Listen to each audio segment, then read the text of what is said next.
Look around you. So much of our modern world is new. New ideas, new buildings, new narratives. And that's great. Change is necessary for progress. The whole world gets it. So how is it possible that despite all this progress, we still learn in the exact same way our grandparents did? Our education is evolving so slowly. But why? What if your education could evolve and improve as quickly as the world around us does? What if your education was designed to help you discover who you really are? If students were created like co-creators instead of just products? If there was a space meant to build connections between teachers and students?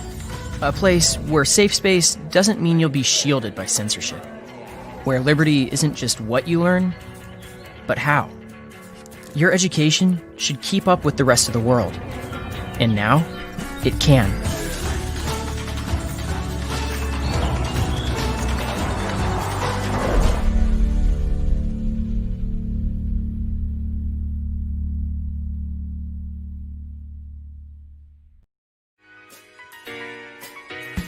La universidad es un lugar de innovación, por eso innovación y universidad son la misma cosa.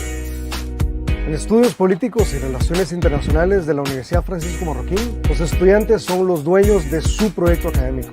We've developed incredible curriculum, we've developed incredible outreach. Es la carrera del futuro de alguien que quiera adentrarse en el apasionante mundo de los estudios políticos con la libertad como eje central.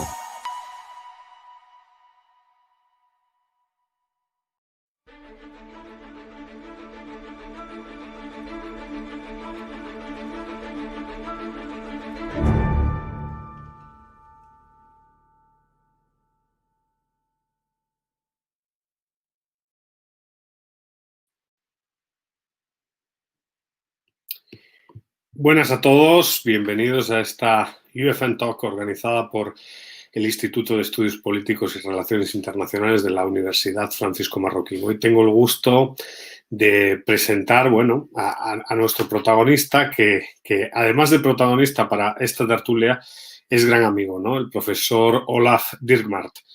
Olaf es doctor en Economía por la Universidad Rey Juan Carlos de Madrid.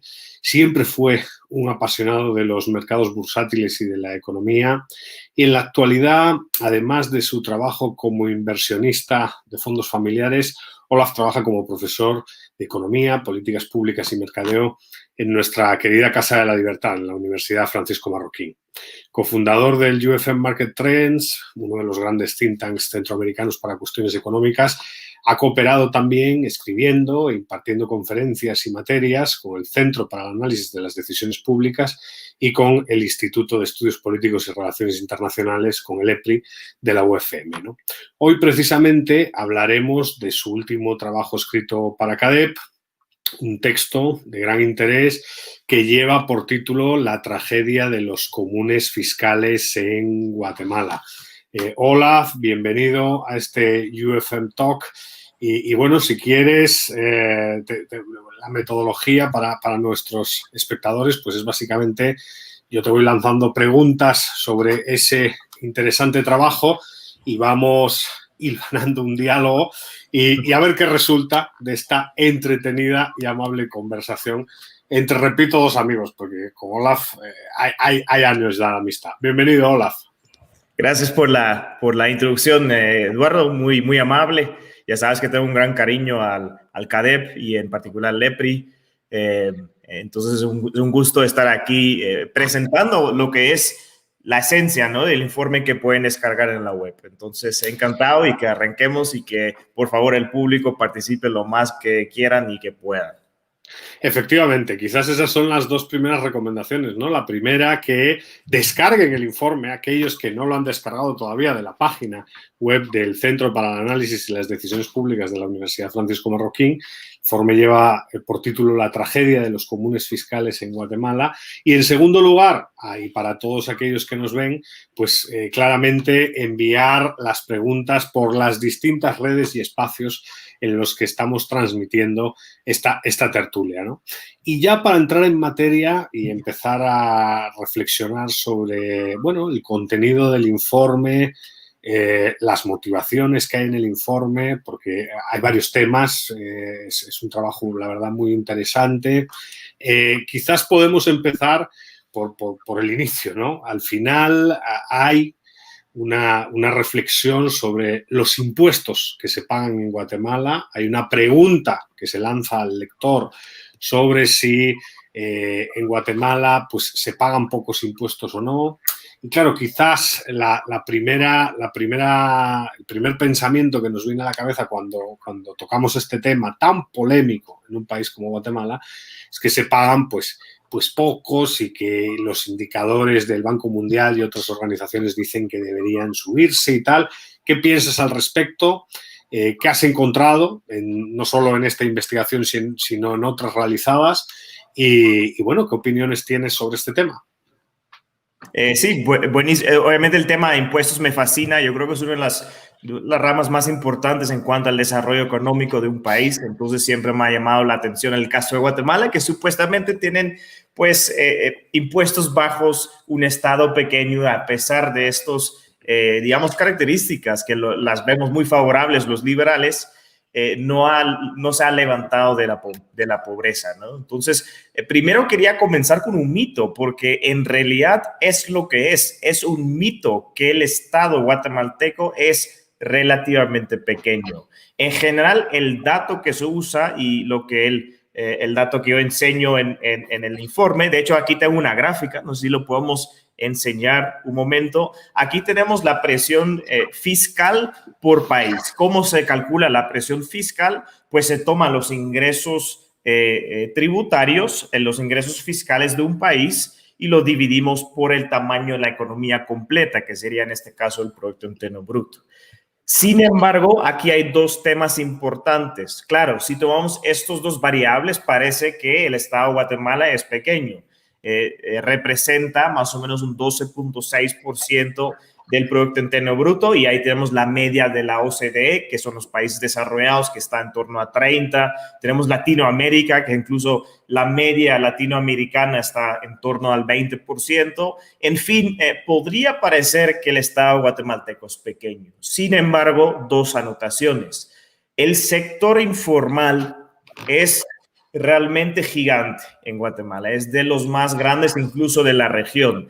En otras palabras, los ingresos fiscales representan únicamente el sector formal, mientras que el tamaño de la economía total, en este caso de Guatemala, representa también el sector informal. Entonces, nos estamos engañando un poco, y eso es lo que trato de enseñar al comienzo de este informe, que uno, la informalidad es altísimo, y dos, que incluso dentro de la formalidad hay una alta evasión de impuestos. Es decir, los ingresos fiscales realmente no tiene sentido en Guatemala compararlos a la economía total, porque solo una pequeña fracción de la economía total es la economía formal. Y en la economía formal es donde exactamente recaudamos impuestos. Nos lleva a otro punto que me parece bien interesante. No es la intención de este ensayo, pero entonces es un mito que los impuestos son bajos en Guatemala. Lo que realmente pasa es que recaen sobre los hombros de unos pocos,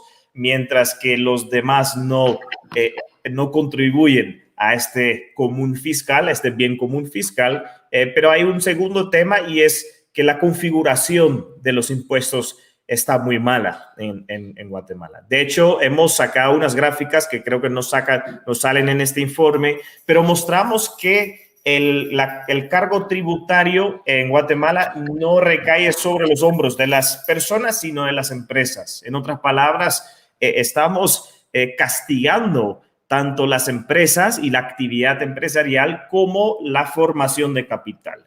Mientras que en otros países que incluso podrían parecer como pues con más presión fiscal, son justamente los países que castigan un poco más el consumo y un poco más incluso al trabajador, pero dejan mucho margen en cuanto a los impuestos a las empresas, al capital y a la inversión. Entonces no debemos de sorprendernos que incluso con lo que parecen impuestos bajos, que realmente no son bajos por el enorme sector informal que tenemos, y con la configuración de impuestos que no nos estamos levantando como país y saliendo de la pobreza, ¿no? Esas son las primeras dos conclusiones, creo yo, del informe y cosas que yo he aprendido en mis años en Guatemala y son muy válidos, sin embargo, no son la esencia del ensayo, ¿no? Sí, sí, efectivamente. No, claro, es un dato muy sorprendente el punto ese de que son pocos el porcentaje de ciudadanos que viven en el país que cargan con la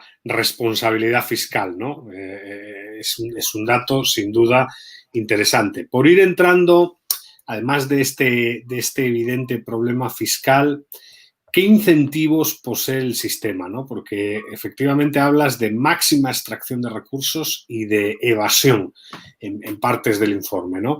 ¿A qué te estás refiriendo con eso? ¿Qué incentivos hay en el sistema fiscal guatemalteco que distorsionan, digamos, el comportamiento de los actores? Pues lo que obviamente el informe se llama La tragedia del común fiscal o los comunes fiscales en Guatemala, y lo que hago es hacer alusión a un concepto que fue descrito por Ed Harding en la revista Nature en su época, creo que eran los años 50, 60, y sale un artículo donde él explica que un recurso comunal puede ser sobreexplotado si los incentivos no son los correctos. Entonces, el típico ejemplo es, por ejemplo, el atún rojo, ¿no? Entonces, el atún rojo, ¿dónde se encuentra? Pues en mar abierto, y entonces no está bien definido de quiénes son los atunes, porque hay diferentes países con diferentes pescadores que están pescando esos atunes. Lo que realmente pasa es que esos pescadores no internalizan el costo del atún, ¿sí? Nadie está sufriendo lo que yo llamo la depreciación del activo, en este caso del atún. Nadie está asumiendo el costo de la reducción de la población del atún rojo. Pero sí están internalizando todo el beneficio, porque claro, al momento de pescar el atún, lo venden y obtienen el 100% del producto. En otras palabras, los incentivos son perversos y llevan a una sobreexplotación, en este caso del atún rojo. Entonces, mi primer punto es, bueno, ¿cuál es el bien comunal en este caso? Porque no estamos hablando de atunes rojos, estamos hablando de los impuestos en Guatemala. Y es efectivamente el bien común fiscal. Es la recaudación anual por parte del gobierno central, y esta tragedia existe porque el que recauda y el usuario de los impuestos no son los mismos en Guatemala. O al menos no en parte no lo es. En otras palabras, recaudamos al nivel nacional, a nivel del país, y los usuarios en parte de los impuestos son los municipios. Pero no es que el municipio es o sea responsable de esta recaudación. Entonces, de cierto modo, el municipio es como el pescador y el bien común fiscal es como, son como los atunes, ¿no? ¿Qué incentivos existen exactamente? Pues un incentivo a la evasión de impuestos, porque si yo como municipio no dependo de lo que recauda de mis propios ciudadanos, sino dependo de lo que puedo extraer del bien común fiscal del gobierno central, entonces no me debo preocuparme por la evasión de impuestos en mi municipio. Incluso lo que trato de escribir en el informe, y lo llamo un posible... creo que lo llamo el contrato de diablo, es un tema de trato donde tácitamente puede haber un acuerdo entre alcalde y los ciudadanos, los residentes del municipio, de que él no va a poner ningún obstáculo a la evasión de impuestos. Entonces vemos municipios en Guatemala con una evasión de impuestos que llega muy cerca al 100%.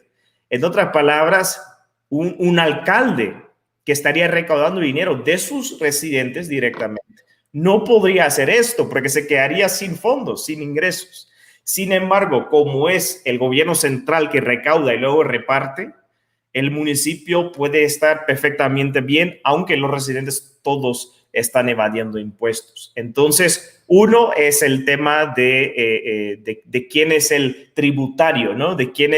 A quién pertenece el valor fiscal de un ciudadano, y en este caso pertenece al gobierno central que luego lo reparte entre alcaldes. Y dos, es la forma de cómo repartimos los impuestos a los municipios. Entonces, hay ciertas fórmulas, podemos explicarlo un poco más el día de hoy, pero hay ciertas fórmulas que determinan cuándo recibe un alcalde un municipio. Y claro, es otra vez un tema de incentivos. A ver, si yo soy un alcalde y mis únicos ingresos son los impuestos que yo recaudo como municipio de mis residentes, entonces, ¿cuáles son mis incentivos? Pues uno, asegurar que la gente quiera vivir en mi municipio, y dos, que tengan bastante para tributar, ¿no? Entonces, lo que me interesa tal vez es maximizar, uno, el ingreso del ciudadano, del residente. Entonces, quiero atraer inversión, quiero atraer empleos, quiero atraer buenos empleos, quiero atraer residentes con dinero, ¿verdad? Porque obviamente representan, pues, activos tributarios más interesantes para los propios alcaldes. Y si no lo hago, me quedo sin tributarios y sin ingresos, entonces soy un alcalde completamente irrelevante. En este caso, el alcalde guatemalteco no tenga tal incentivos. Lo que realmente está haciendo el alcalde guatemalteco, y lo que trato de mostrar en el informe, es optimizar no el valor económico de un tributario, un residente tributario, sino optimizar, según las fórmulas que existen, ciertos resultados para maximizar el ingreso que extrae del bien comunal fiscal al nivel nacional. Entonces, eso es lo que hemos visto. Un ejemplo, lo podemos profundizar un poco más después, pero en parte se reparte los ingresos fiscales nacionales a los municipios de la siguiente forma. Si tienes más aldeas, recibes una mayor parte de los impuestos recaudados a nivel nacional. Entonces, ¿cuál es el incentivo? Pues crear los más aldeas que puedas. Y claro, ¿cómo define uno una aldea? Pues hay alcaldes que literalmente van a la definición exacta de cuándo, digamos, una finca o un barrio, una colonia puede considerarse como aldea, trata de cumplir con lo más mínimo y ahí lo deja. Porque en ese momento lo que ha hecho es optimizar y maximizar su ingreso, al menos municipal. Entonces, los incentivos realmente son perversos, y eso es lo que estoy tratando de mostrar en este informe. No, es muy interesante, Olaf. La idea básicamente es que la élite local lo que quiere es, se especializa con el paso del tiempo en la extracción de renta. Y para ello manipula la norma, pues hablando de aldeas o otro tipo de cuestiones, ¿no? Entonces, claro, digamos que el político local se encuentra en una situación cómoda relativamente, ¿no? Él tiene que especializarse en extraer renta y al mismo tiempo tiene que mantener esa narrativa de decir nuestro municipio pues es un municipio evasor, no se preocupen que no va a haber ningún problema, ¿no? Yo soy un especialista en extracción de renta. Esto es un tema muy, muy interesante y desde mi punto de vista muy políticamente incorrecto, ¿no? Porque siempre se habla en Guatemala de que el gobierno municipal es como el maltratado por la Constitución y por las leyes guatemaltecas, ¿no? Que los niveles de gobierno guatemaltecos locales están en una pues desigualdad de condiciones obscena con el nivel nacional, ¿no? Pero claro, es curioso este enfoque porque lo que se está formando resultado de esa debilidad son depredadores, ¿verdad? Sí, es exacto. Entonces, el alcalde, ¿cuál es el alcalde ideal? Es una buena pregunta, ¿no? ¿Cuál es el alcalde ideal? Es el que está interesado y motivado por el bienestar económico de su municipio, que trata de mejorar las condiciones de vida de sus residentes, que trata de ser amigable a la inversión y a las empresas que se quieren establecer en su territorio. ¿Y qué tenemos gracias a los incentivos? En lugar de este alcalde ideal, pues un alcalde que maximiza de forma muy racional los ingresos municipales, pero reduciendo incluso la calidad de los servicios públicos. Es un ejemplo que yo doy en el informe, porque básicamente son 4 criterios o 4 formas que usan para determinar cuánto recibe un alcalde del bien común fiscal. Entonces, uno de ellos son los ingresos municipales. Claro, ¿cuáles son los ingresos municipales? Como bien dijiste, la Constitución prohíbe que un alcalde imponga un impuesto. De hecho, siempre me llama la atención el caso de Neto Brand porque trata de imponer en un momento dado creo que un impuesto sobre el alcohol o bebidas, y termina siendo una pelea en el Corte Constitucional y termina perdiendo, obviamente, porque es inconstitucional, pero muestra un poco la naturaleza de los ingresos municipales. Entonces, ¿cuáles pueden ser los ingresos municipales? Pues impuestos no. Pueden ser pagos por servicios públicos. Entonces, claro, la extracción de basura lo puede cobrar el municipio y cuanto más gana con la extracción de basura, pues más podría recibir del bien común fiscal, ¿no? Ahora, ¿qué ha pasado? Claro, el municipio, ¿cuál incentivo tiene? Pues no fomentar el mercado, no fomentar la inversión en su municipio. Tiene incluso un desincentivo, porque lo que estamos incentivando es que el municipio se dedica a actividades económicas donde un municipio realmente no tiene lugar y no tiene por qué estar. Entonces, tenemos empresas municipales agrícolas en Guatemala. Claro, la producción agrícola es un gran problema en Guatemala, ¿sí? La baja productividad agrícola en Guatemala es un gran problema, pero no lo vamos a resolver con empresas municipales. Pero es muy racional desde el punto de vista del alcalde, porque es una forma de maximizar los ingresos municipales y además, por tanto, maximizar lo que reciben, lo que extraen del bien común fiscal. Entonces, hay varios incentivos que no solo impiden el progreso, sino activamente se ponen en contra del progreso. Sí, sí. Comentas en el texto que la citadísima tragedia de los comunes fiscales de Guatemala pues tiene que ver con la centralización administrativa, ¿no? O sea, hablas de la cuestión de la centralización administrativa por un lado y por otro de ese reparto que has comentado hacia las municipalidades de los impuestos recaudados, ¿no?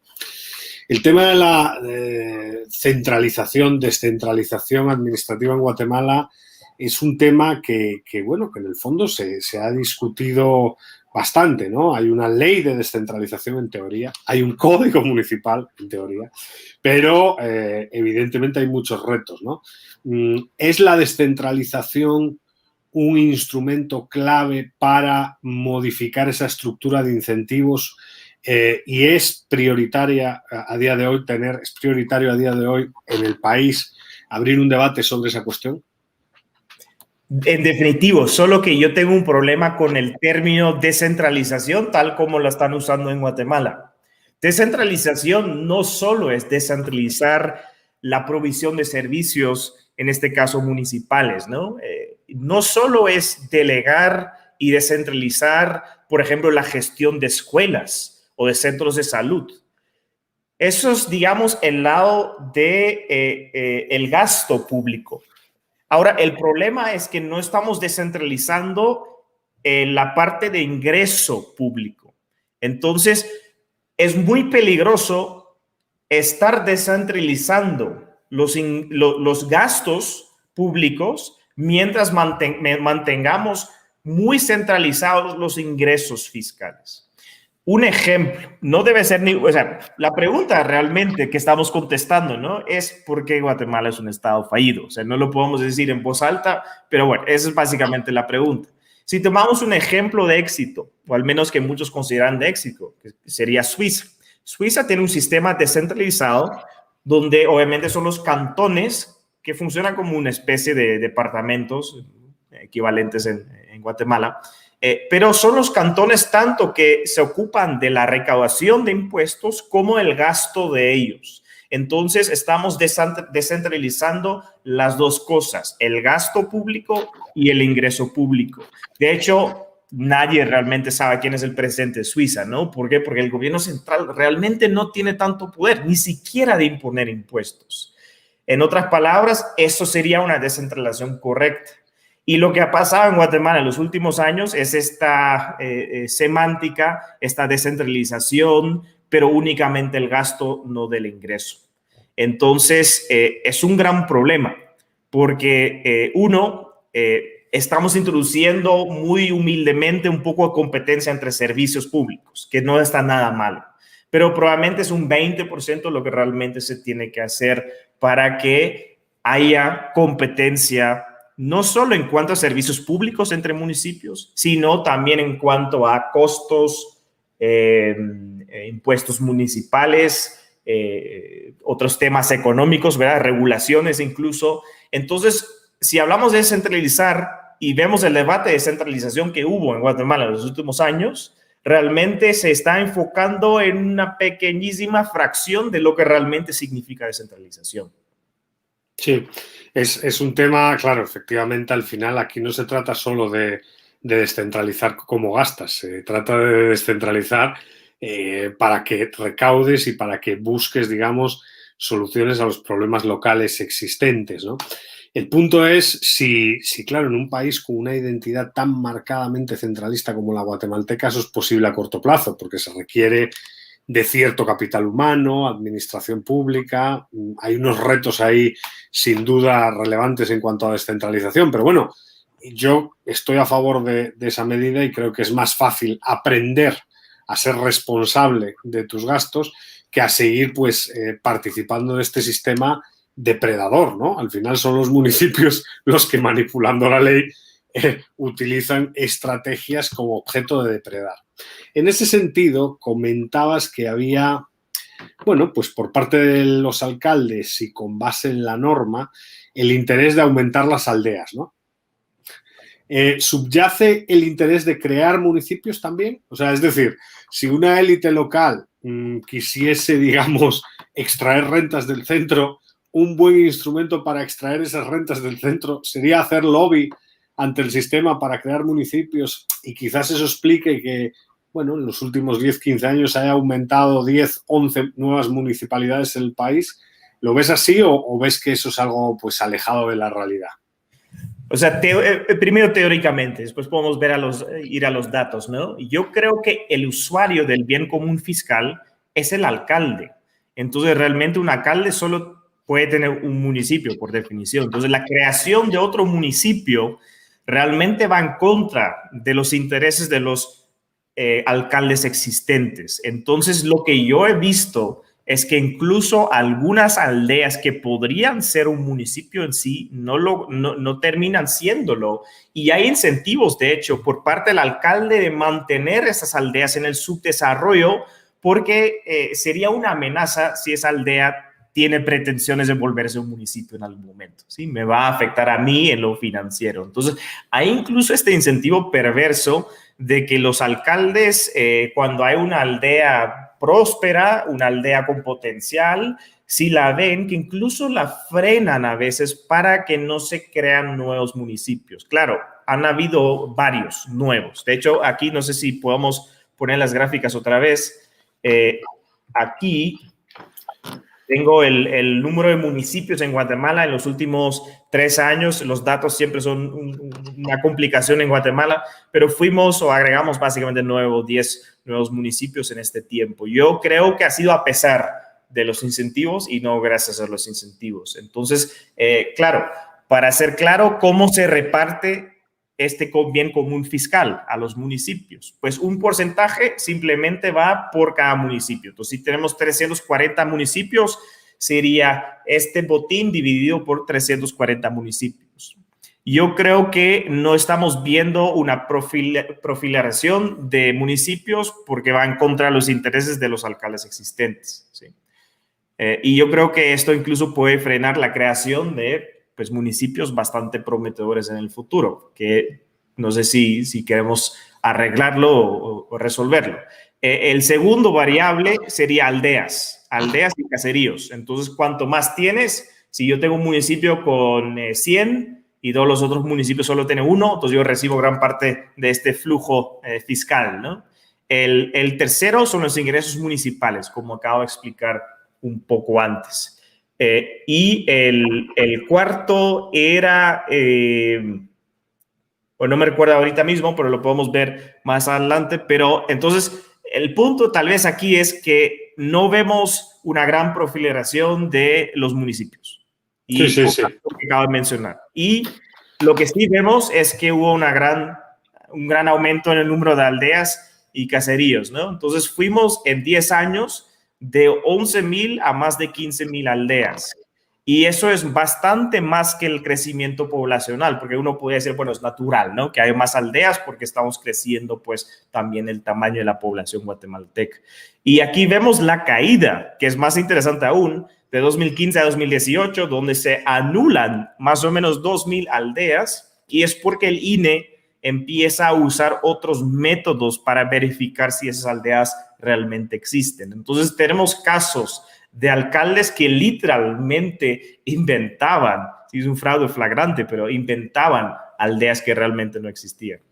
Claro, claro, claro. No, es muy relevante. O sea, la verdad es que los datos son terriblemente jugosos porque no solo se evidencia pues ese incentivo que hay al interior de las municipalidades para crear aldeas, sino que también podemos incluso concluir, con base un poco en la línea argumental tuya, que los alcaldes que han creado los municipios son héroes de la búsqueda de rentas, ¿no? Porque tienen a todo el mundo en contra y aún así han sido capaces de mover sus municipalidades adelante y probablemente beneficiarse de todo este tipo de cuestiones, ¿no?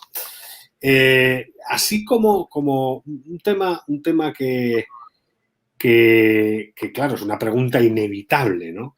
Es cómo salir de este problema, de este grave problema, de esta tragedia de los comunes fiscales en Guatemala, en el corto, en el mediano y en el largo plazo, ¿no? Porque, claro, una medida como la descentralización, tal como la has explicado, que es una cosa vinculada, pues, a mí me sonaba Bruno Frey, ¿no? Era como functional overlapping jurisdictions, ¿no? O sea, al final, entidades más o menos autónomas, responsable de sus gastos, responsable también de sus ingresos, en competición con otros para facilitar que los ciudadanos votemos con los pies, ¿no? Pero claro, eso es el final del camino, ¿no? Si hablásemos, digamos, de política pública y ya una vez con el diagnóstico realizado, ¿qué medidas a corto plazo, a medio plazo y a largo plazo podríamos poner sobre la mesa con ánimo de salir de esta trampa, ¿no? Porque parece que sin lugar a dudas es una trampa peligrosa, es una trampa parasitaria, es una trampa basada en la mentira, como bien has dicho, ¿no? O sea, que el INE descubra que el número de aldeas está inflado y que le meta un tajo al número de aldeas, más de 2.000 por lo que veo, pues es una cosa relativamente grave, ¿no? Que esconde pues una actitud muy depredadora por parte de los alcaldes, ¿no? Pero bueno, con base en esas reflexiones y entendiendo, digamos, el proceso, la naturaleza de la tragedia, ¿por dónde podríamos ir comenzando?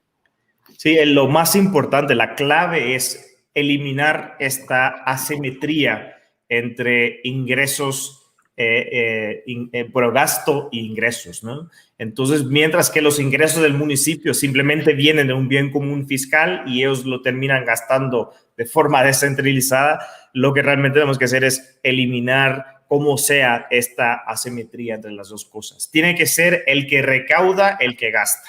Es un principio muy fácil de entender, pero muy difícil de implementar porque sabemos que la Constitución limita, de cierto modo, esta descentralización fiscal del país, ¿no?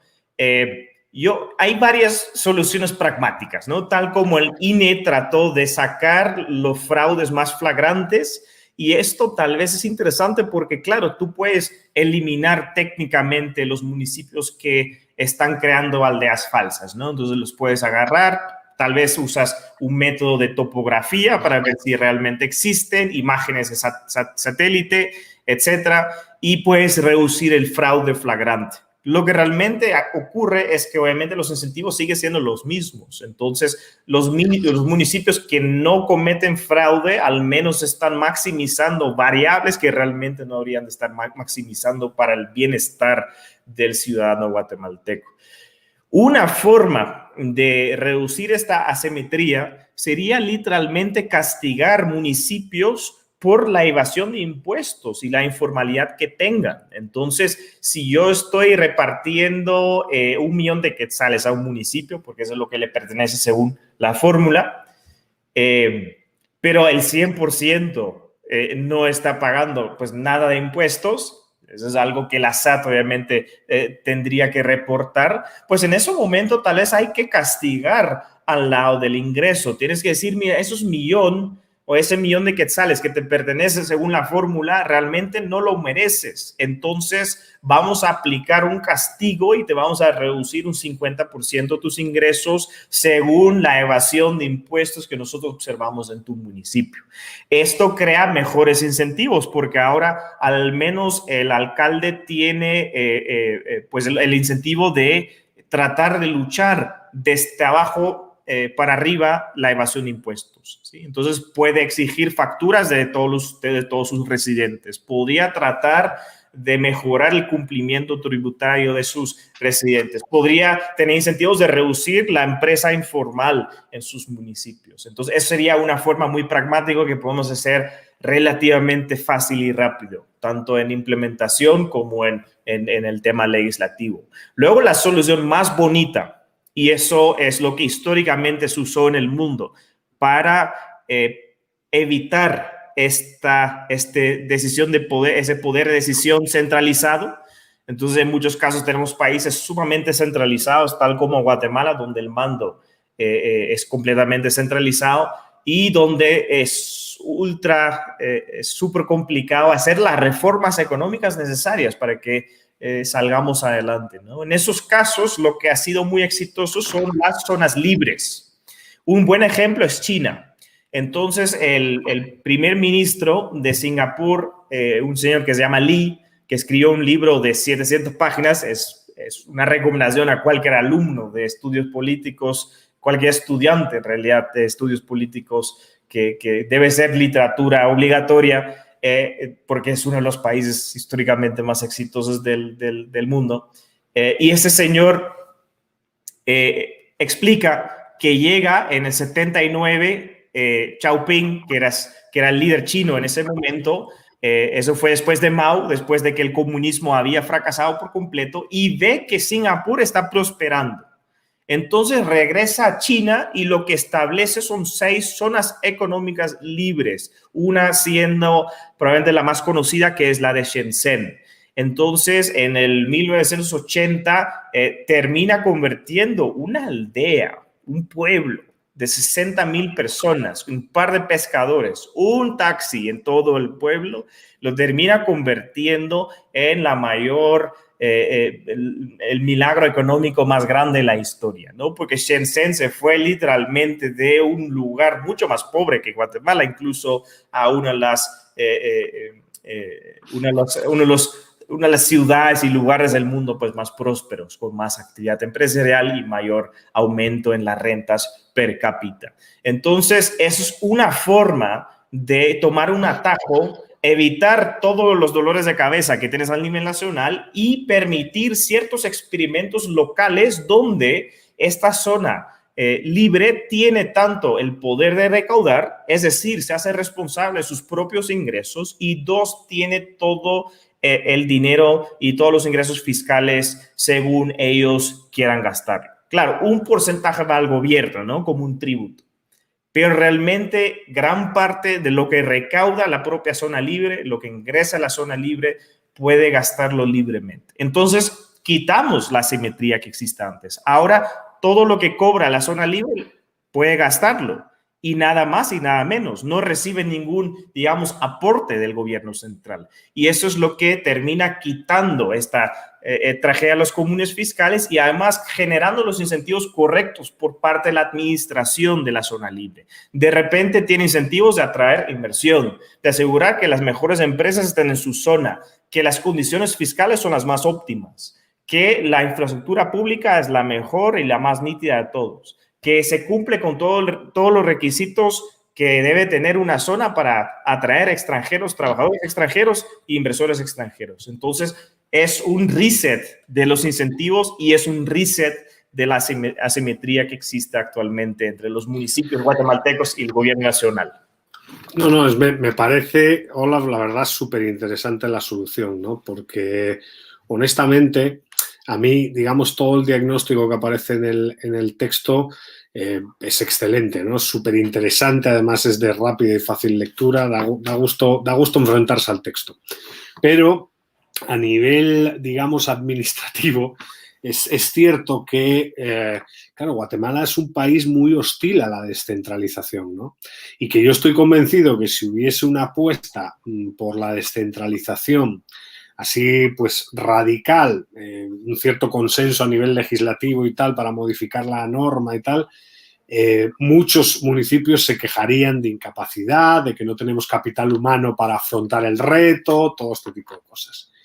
Claro, la cuestión del castigo, la cuestión coactiva, que me parece muy interesante, la primera de las medidas, tú incumples, pues no tienes acceso al monto de financiación pública que te corresponde por incumplimiento. No es porque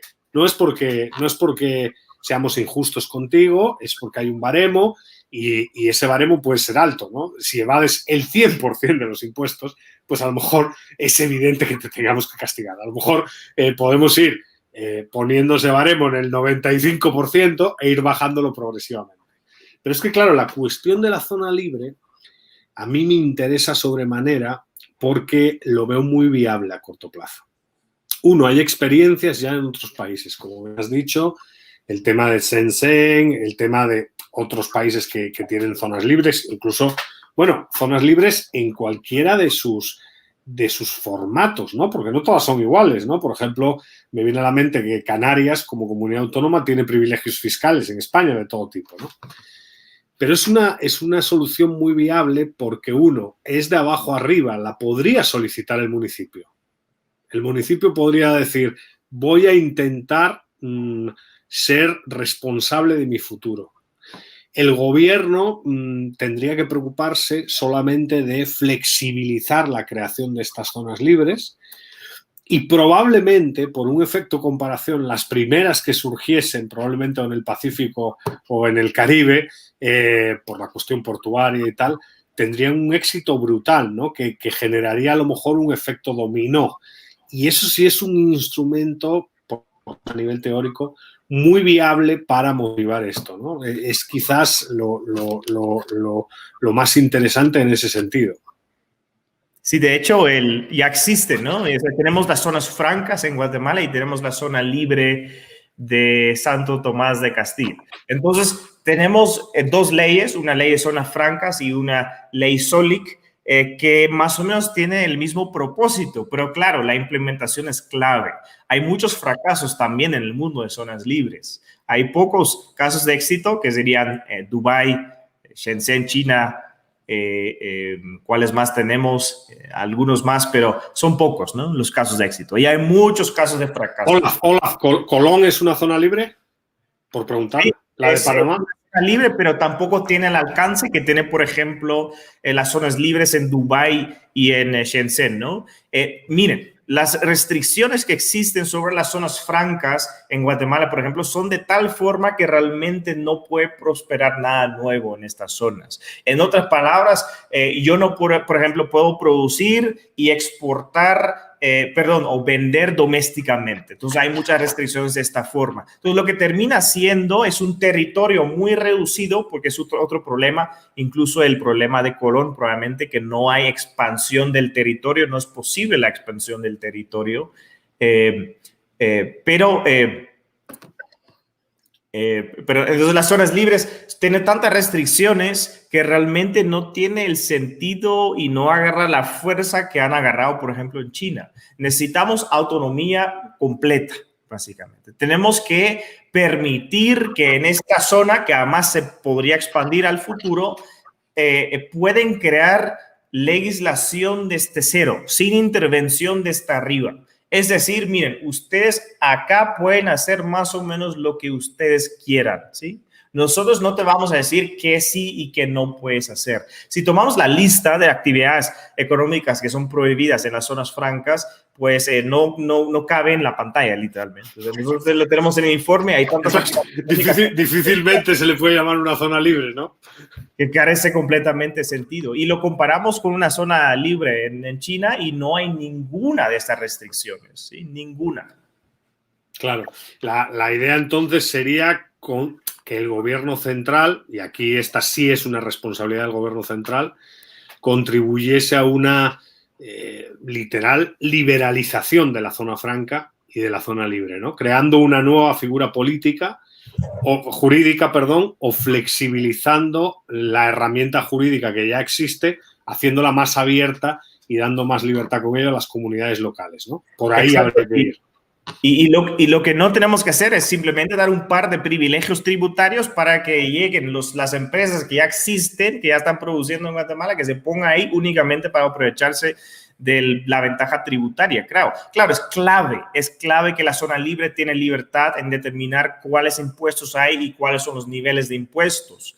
Sin embargo, tiene que ser algo bastante más amplio porque también tiene que tener libertad en temas de regulación. ¿Qué regulación aplica en qué momento dentro de la zona y rige a las empresas? A mí me parece fascinante porque hay un caso de Honduras donde pusieron una zona libre y una ley de zonas libres que es muy interesante y da libertad completa en cuanto a la regulación. Entonces, una empresa, de hecho, en esta zona libre pueda adoptar cualquier régimen regulatorio de cualquier país de la OCDE. Entonces, hay arbitraje regulatorio. Yo escojo como empresario la regulación de cualquier país desarrollado que más me guste.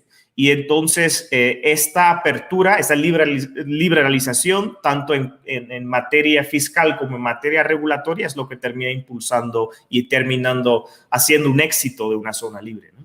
Sí, sí, excelente.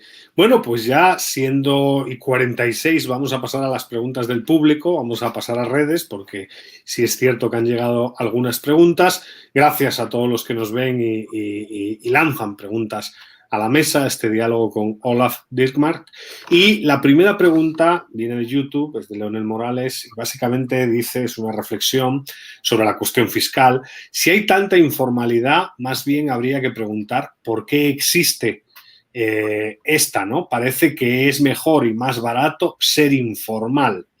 ¿Qué ventajas hay en Guatemala para transitar hacia la formalidad, ¿no? Claro, es una pregunta muy a lo Hernando de Soto, ¿no? En cierto sentido, porque es una pregunta como de cómo metemos a toda esta gente que está informal en el sistema para hacerlos partícipes de puestos, todo este tipo de cosas.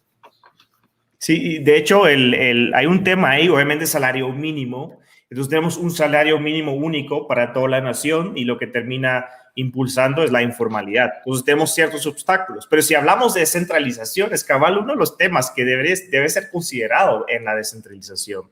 Entonces, ¿por qué, si hablamos de una zona libre, por qué no es dejar que la zona libre fije un salario mínimo adecuado para las circunstancias de la zona, ¿no?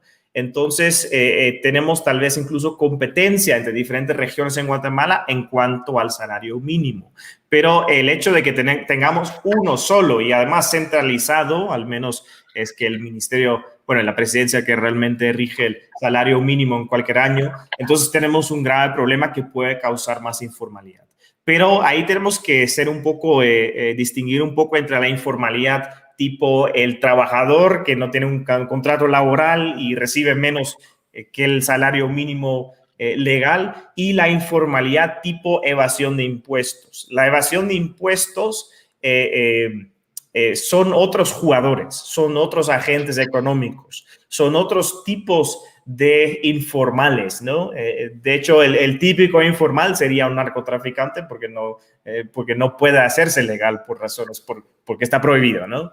Entonces, tenemos que distinguir entre esos dos grupos, entre los trabajadores, digamos, pobres que están en la informalidad gracias a este salario mínimo, que no tiene en cuenta el nivel de productividad de los diferentes guatemaltecos y las diferentes regiones guatemaltecas, y luego la informalidad tipo evasión de impuestos consciente, evitando cualquier tributo para ganar más para sí mismo, ¿no? Sí, sí. Hay un tema también sobre impuestos, PGB, en YouTube. ¿Se sabe cuánto es el porcentaje total de esos impuestos indirectos? Debe de ser más o menos como ingresa al Estado por vía directa o vía indirecta, ¿no? Si puedes dar ahí o si no, pasamos a la siguiente. Pues no tengo las estadísticas en este mismo presentación y en el ensayo sí los tengo bastante claro y ahí podemos pensar en que algunos impuestos, por ejemplo, sobre el combustible, es probablemente el que menos se puede evadir, ¿no? Entonces, si hablamos de equitativo, al menos en términos de que todos paguen y nadie evade conscientemente el impuesto, esos impuestos indirectos podrían servir para este fin. Lo que sí quería enseñarnos, si podemos enseñar esta gráfica que tengo aquí. Por supuesto. Este es básicamente la evasión de impuestos, tanto el ISR como el IVA.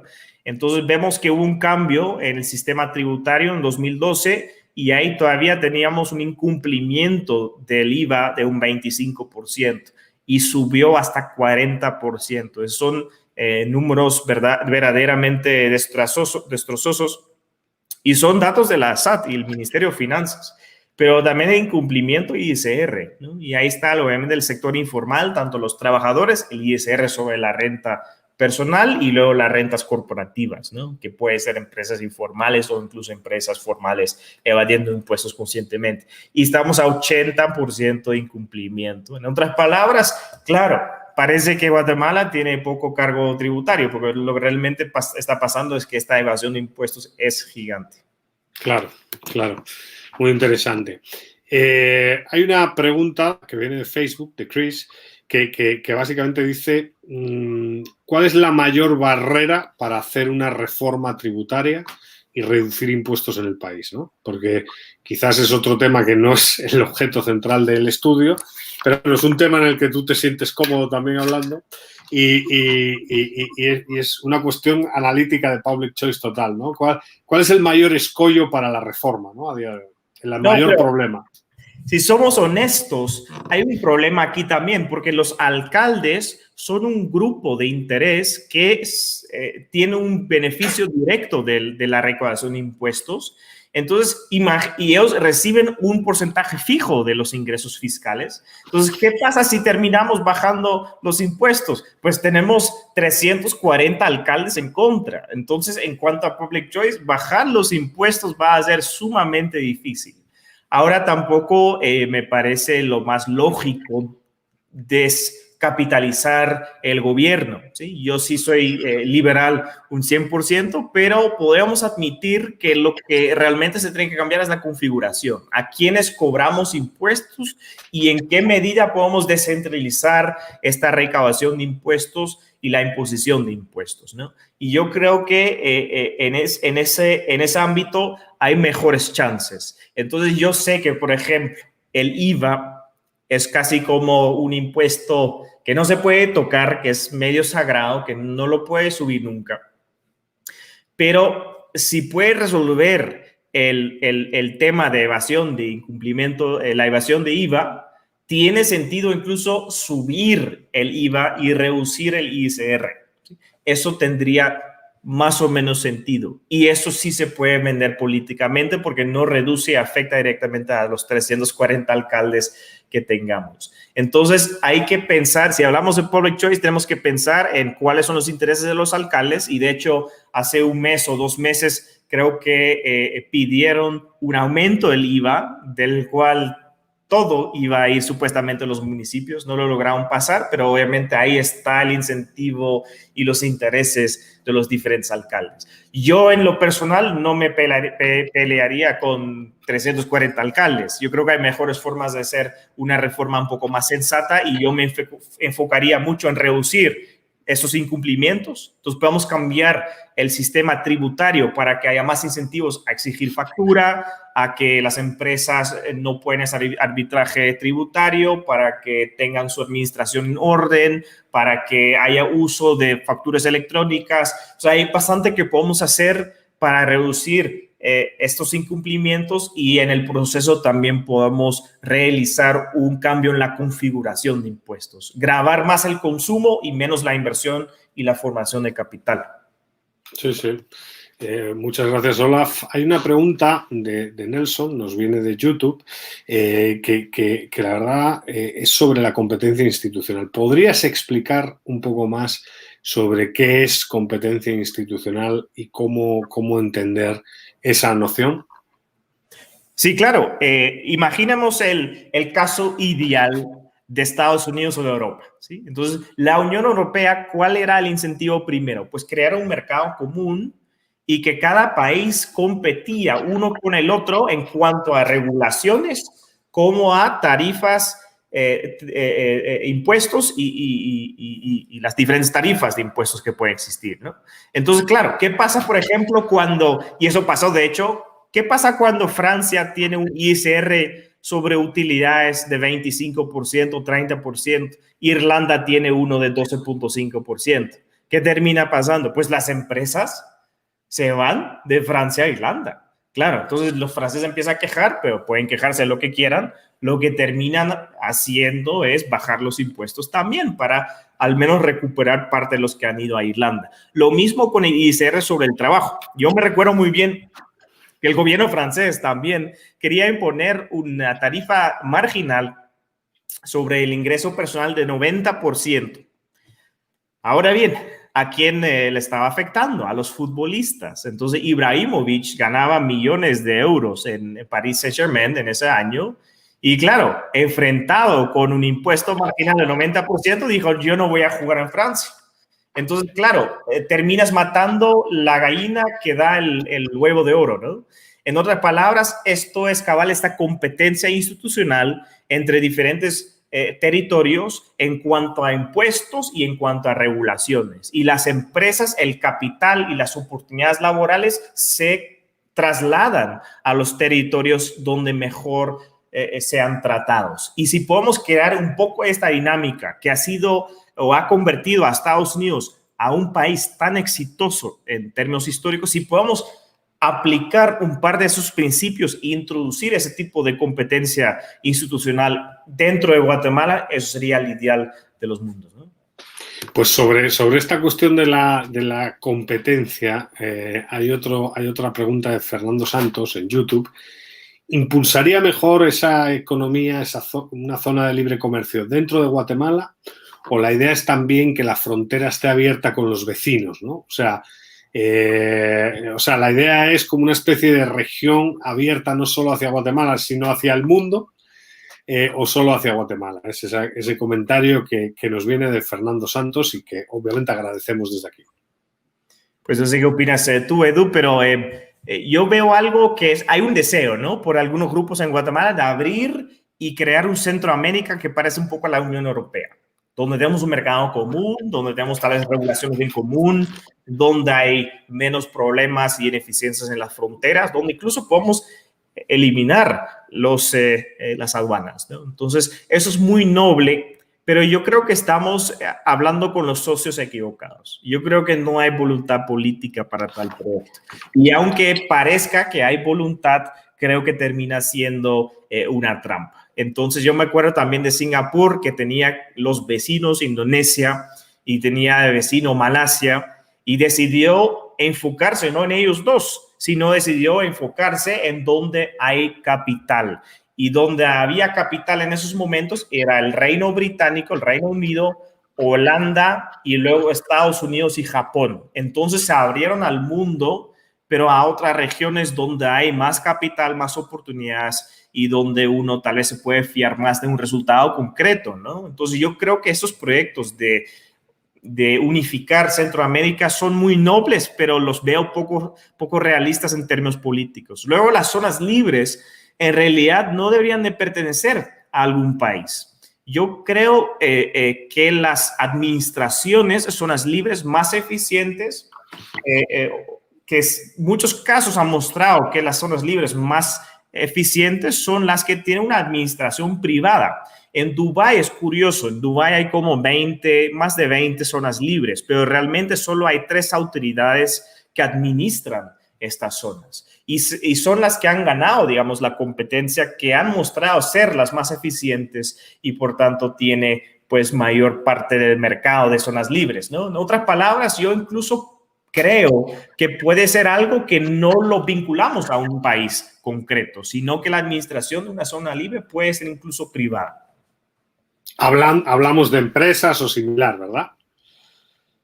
Sí, son empresas. En Dubái, por ejemplo, son 3 empresas que se dedican a la administración de esas zonas y tenemos, si ustedes hablan con alguien en Dubái, se van a dar cuenta que una tiene mejor fama que las otras 2 en cuanto a eficiencias, tarifas, etc. Muy bien. Bueno, pues Olaf, ¿qué decir? O sea, por mi parte, pues ha sido un verdadero placer, ¿no? Disfrutar de esta tertulia. Ya se ha pasado la hora volando.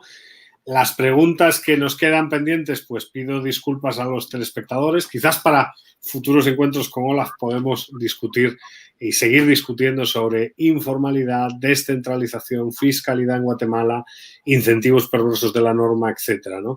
Olaf, muchísimas gracias por tu tiempo, por cooperar con el Instituto de Estudios Políticos y Relaciones Internacionales de la UFM y bueno, por siempre estar ahí, ¿no? Que eres un gran amigo de la casa. Ha sido un honor esta tertulia contigo, ¿no? Y a todos ustedes, a los que nos siguen viendo, pues gracias también por acompañarnos, ¿no? El jueves 27 de agosto tendremos una siguiente tertulia, otra conferencia, ¿por qué es necesario impulsar políticas públicas liberales para la recuperación económica?, impartida por María Clara Escobar del Instituto de Ciencia Política de Colombia, ¿no? Les invitamos, por supuesto, a seguirnos en nuestras redes sociales para obtener más información sobre nuestros eventos, ¿no? En epri.ufm.edu/eventos. Nada más, muchas gracias a todos y hasta la próxima.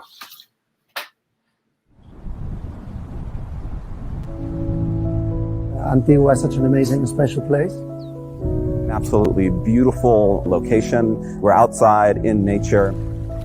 Han sido 2 días en los que hemos dado un repaso a todo lo que es la Marroquín y también un repaso a todo lo que creemos que debería ser. The Co-Creation Forum is, I think, the perfect instrument for achieving true freedom of the exchange of ideas and increasing the knowledge that we have. Hay que estar abiertos al descubrimiento de nuevas ideas. En Estudios Políticos y Relaciones Internacionales de la Universidad Francisco Marroquín, los estudiantes son los dueños de su proyecto académico. Cuando uno agrega más mentes al proceso, uno sale enriquecido porque descubre métodos que no hubieras pensado por sí solo. Ha sido una apasionante experiencia de co-creación y co-creatividad en la que personas de diferentes partes del mundo venían a crear la carrera del futuro. 67 participantes pensando en el futuro de EPRI. It's a really interesting opportunity to engage with people in a sort of bottom-up way, to ask and try to provide some answers to important questions about education and society. My expectations were actually superseded by reality, that the reality actually worked a lot better. La universidad es un lugar de innovación. En cuanto deja de ser un lugar de innovación, deja de ser universidad. Por eso innovación y universidad son la misma cosa. This event is putting Francisco Marroquín and the networks of scholars in Guatemala, students and scholars, on the international map. The future is very bright for EPRI and very bright for UFM.